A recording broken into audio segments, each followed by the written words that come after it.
காத்தலும் நிலை கொடுத்தலும் நீங்களும் நீங்களாம் அழகிலா விளையாட்டுடையவர் அன்னவர்க்கே சரணாங்களே. மேடையில் வீட்டிற்கும் சுவாமிகள் மற்றும் நண்பர்கள், சுவாமிஜியினுடைய குடும்பத்தார் அனைவருக்கும் என் இனிய நண்பர்கள் வணக்கத்தை தெரிவித்துள்ளேன். அதாவது ஒரு விஷயம், இந்த திரியை பற்றி பேசலாம் அப்படின்னு சொல்லி, ஆனால் அதுக்கு முன்னாடி ஒரு 2-3 விஷயம் இப்போ பேசுனது தொடர்பான ஒரு சில விஷயங்களை பேசணும்.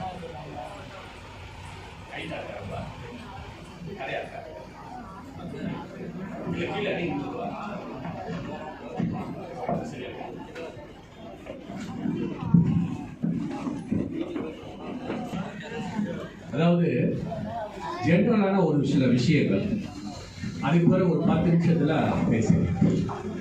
இப்போ இதுல இந்த கூட்ட அரங்கத்தில் இருக்கிறதுல ஜோதிடம் படிக்கக்கூடிய மாணவர்கள் எத்தனை பேர் இருக்கீங்க? கொஞ்சம் கைது. ஜோதிடம் பிராக்டிஸ் பண்ணக்கூடியவங்க, ஜோதிடத்தை தொழிலாக கொண்டவர்கள் எவ்வளவு?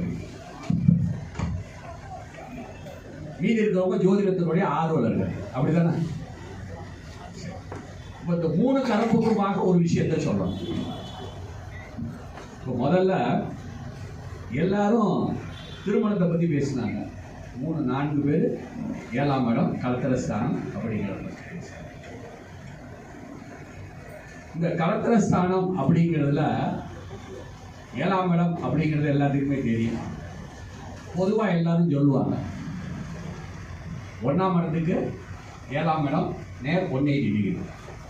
அப்போ 7ஆம் இடம் தானே ஒருத்தனுக்கு எதிரி. அப்போ ஒவ்வொரு கணவனுக்கும் மனைவி தானே எதிரி, ஒவ்வொரு மனைவிக்கும் கணவன் தானே முதல் எதிரி. இவங்க 2 பேரையும் சேர்த்து வச்சு குடும்பம் நடத்துனா எப்படி நடத்த முடியும்? ஆனால் அதற்கு தான் அந்த 7ஆம் பாவத்துக்கு 12ஆம் பாவம். 12ஆம் பாவம் என்ன பாவம்? 6ஆம் பாவம். கலோக்கியில் ஒரு விஷயம் சொல்லுவாங்க, புத்தியுள்ள மனிதன் எல்லாம் வெற்றி காண்பதில்லை, வெற்றி பெற்ற மனிதன் எல்லாம். அது எப்படி வந்தது?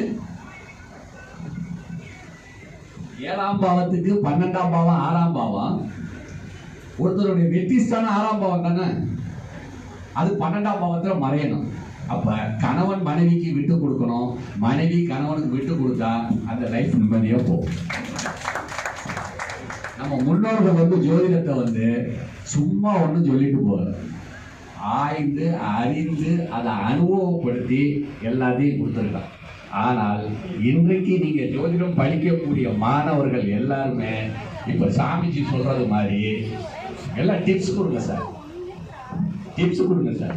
ஒருத்தர் கூட ஒரு 2-3 வருஷத்துக்கு முன்னாடி ஒரு வகுப்பு போட்டிருந்தார், 1000 டிப்ஸ் 1500 ரூபா.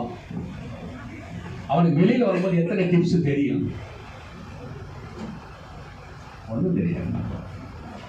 ஆனால் படிக்கணும், படிச்சதை பயிற்சி பண்ணணும், பயிற்சி பண்ணதை முயற்சி பண்ணி இன்னொருத்தருக்கு சொல்லணும்.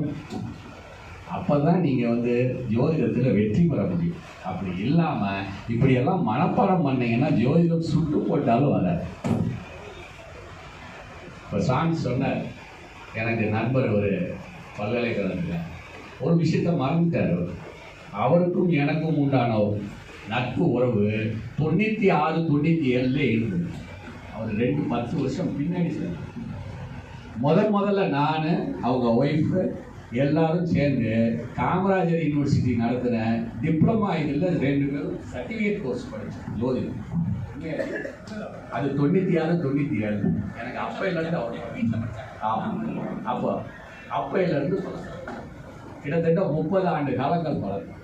அவர் ஒரிஜினல் பேர் இன்னும் பல பேருக்கு தெரியாது, எல்லாம் சாமிஜி சாமிஜின்னு தான் சொல்கிறார். அவர் பேர் ராஜசேகர். தெரியும், எனக்கு அவருக்கு குடும்ப ரீதியாக எனக்கு பழக்கம். 2வது இன்னொரு விஷயம் சொன்னாங்க, ஒரு கிரகம் நீசமாயிடுச்சு, பத்திரம் ஆயிடுச்சு, இல்லை மறைஞ்சிடுச்சு. அதில் முக்கியமாக சொல்லக்கூடியது இந்த நீசம் அப்படிங்கிற விஷயத்தை பற்றி சொல்கிறாங்க. நீசமான அந்த காரகத்துவ பாவங்கள் அடிபட்டு போகும். அப்படி தானே படிச்சிருக்கீங்க? அது உண்மையா? இந்த அறிவுரை பேசுவார். உண்மையெல்லாம் உண்மை அல்ல, பொய்யெல்லாம் பொய்யும் அல்ல அப்படிம்பார். அது மாதிரி இந்த நீசம் பெற்ற கிரகங்கள் அப்படிங்கிறதெல்லாம் வந்து எந்த விதத்திலையும் பாதிப்பெல்லாம் செய்ய ஏதாவது ஒரு விஷயத்தை கொடுக்கும். உதாரணத்துக்கு